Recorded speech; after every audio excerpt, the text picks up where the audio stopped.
Senador Rodante Dante Marcoleta. Sa katapangan siya ay nakilala, naglalang ng kwentong ebidensya. Kanyang pinili, makakabuti, para sa mas nakararami. Katotohanan ang sinabi. Maraming salamat po kay Mayor Yorme Isko Moreno. Maraming salamat po kay Chi Atienza, ang inyong susunod na Vice Mayor. Maraming salamat sa aking kaibigan Congressman Amado Bagatsing dahil po sa kanilang pag-imbita sa akin upang makataupang palad ko po ang lahat ng mamamayan dito sa Maynila. Napakarami po palang tao ngayon. Ito po'y hindi ko makakalimutan sapagkat alam naman ninyo, mas maganda po yung nagkikita-kita kaysa dun sa kami po sa Kongreso, nagkikita-kita kami, ngunit nag-aaway-away lang kami.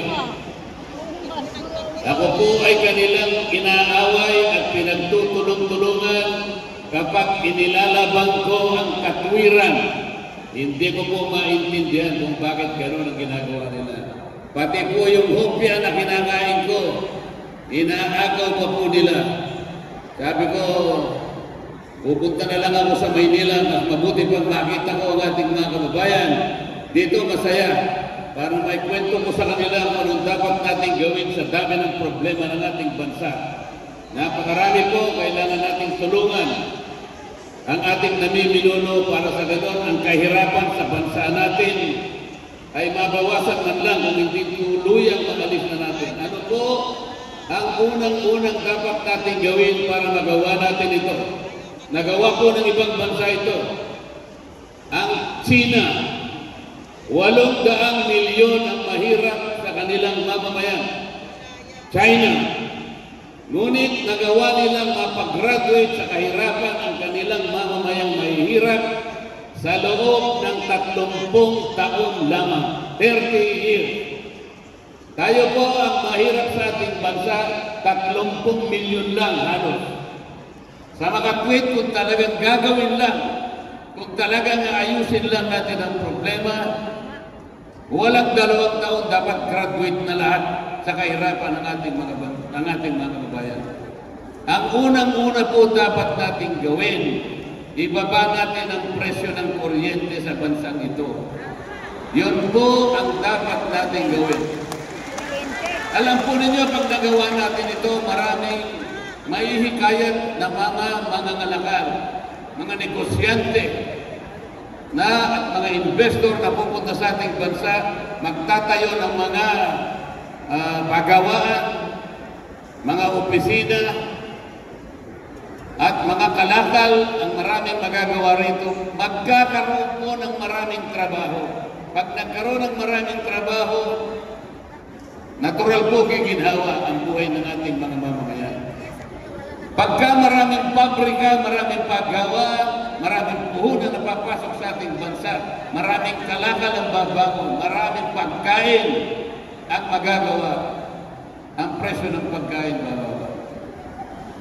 Kailangan po natin ibaba ang presyo ng kuryente. Bakit po? Unang-una, ito po ang pangunahing layunin ng batas na ginawa ng Kongreso 23 taon nang nakararaan. Ano po nakalagay doon? Letra por letra. Idulot mo ang kuryente sa mamamayang Pilipino sa abot-kayang halaga. Abot-kayang halaga po ba ang presyo ng kuryente ngayon sa ating bansa? O abot langit?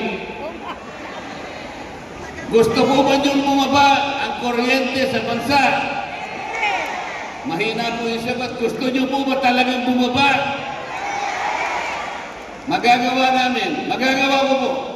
Pero hindi ko muna sasabihin kung paano ko gagawin.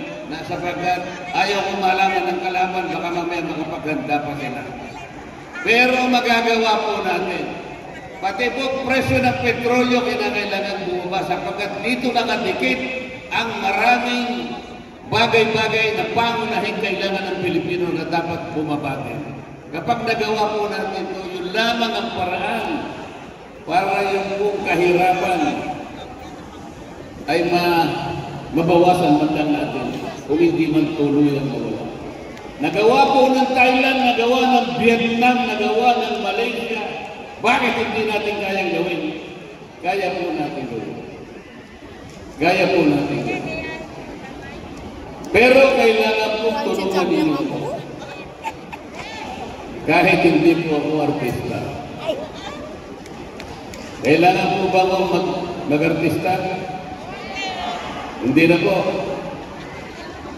Kung kailangan po, kahit kontrabida lang ako, gagawin po ako. Pero wag na po, wag na po. Walang nag-iisip kung paano ibababa ang kuryente sa ating bansa. Parang hindi nila alam kung paano gagawin. Alam ko po kung paano ibababa. Isip-isipin na lang ninyo. Pati ninakaw na kuryente, kayo nagbabayad. Alam niyo po ba yun? Hindi po pwedeng mangyari yun sapagkat wala tayong kasalanan po. Saan ka nakakita ng negosyo na walang panganib? Ito lamang ang negosyo na walang panganib. Lahat ng kawalan, ninakaw na kuryente, nasira yung metro, hindi na itala ng accountant, ng bookkeeper, sumabog ang nabalatan ng kuryente. Lahat ng kawalan sa kanila, ang magbabayad tayong lahat. Tama po ba yun o hindi? Tulungan po ninyo ako para magawa natin. Sasabihin, nag-iisip. Kaya gawin ng tao ito yung sinasabi niya. Ginawa ko na po ito ng panahon ng ABS-CBN. Marami pong pagkukulang, maraming pagkakasala sa Pilipino ang ABS-CBN. Hindi ko lang may kukwento lahat sa inyo. Napakaraming buwis ang hindi niya binayad sa ating bansa. Pati po yung inyong panonood ay pinagbayad kayo ng black boxes. Wala po sa kontrata yun. Walang gustong lumaban sa kanila. Sila ang pinakamalaki, sila ang pinakamakapangyariang network sa bansang ito. Kahit isang senador walang lumaban sa kanila. Ako lamang po ang tumayo. Sapagkat kahit nag-iisa lang ako, pagkatama gagawin ko yun. Basta tama, basta matuwid, basta totoo. Lalaban tayo kahit saan tayo mapunta. Mga kababayan, maraming salamat po sa inyong lahat. Isa pong karangalan, isa pong pribilehyo ang makarating dito. Makausap ko po ang makapal na tao, mamamayan ng Maynila. Maswerte si Yorme, maswerte si Chichi, maswerte Congressman Bagatsing. Sapagkat sa lahat ng pagkakataon na hindi siya iniiwanan. At alam ko po, dahil kaibigan ko naman sila, pati sana ako'y huwag naman yung iiwanan. Dalhin po ninyo ako doon sa lugar na matutulong kayo, higit sa lahat. Babalik ako rito. Sana po, hindi panaginip natin lahat. Babalik ako rito sa Maynila. Isang ganap na senador ng Republika ng Pilipinas. Salamat po.